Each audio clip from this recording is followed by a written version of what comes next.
ಗೆಳೆಯರೆ, ಈಗ ಈ ಜಾದುವಿನಂತಹ $863.1 ಬಿಲಿಯನ್ ಅಂಕಿಅಂಶವನ್ನು ಸ್ವಲ್ಪ ಬಿಡಿಸಿ ನೋಡೋಣ.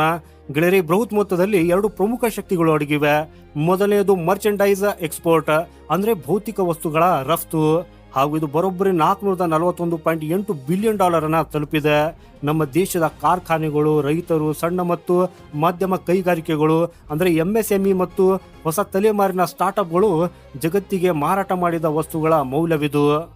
ಎರಡನೆಯದು ಸರ್ವಿಸ್ ಎಕ್ಸ್ಪೋರ್ಟ್.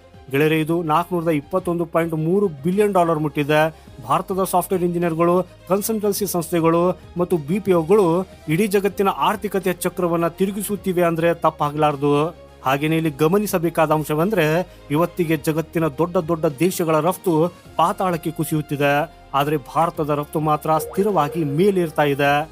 ಸೊ ಇದಕ್ಕೆ ಕಾರಣವೇನು ಗೊತ್ತಾ ಗೆಳೆಯರೆ? ನಾವು ಎಲ್ಲ ಮೊಟ್ಟೆಗಳನ್ನ ಒಂದೇ ಬುಟ್ಟಿಯಲ್ಲಿ ಇಟ್ಟಿಲ್ಲ. ಅಂದ್ರೆ ನಾವು ಕೇವಲ ಒಂದೇ ವಸ್ತುವಿನ ಮೇಲೆ ಅವಲಂಬಿತರಾಗಿಲ್ಲ.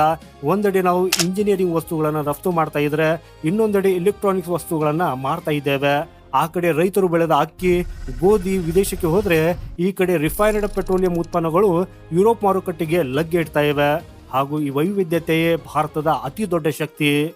ಗೆಳೆಯರೆ, ಭಾರತದ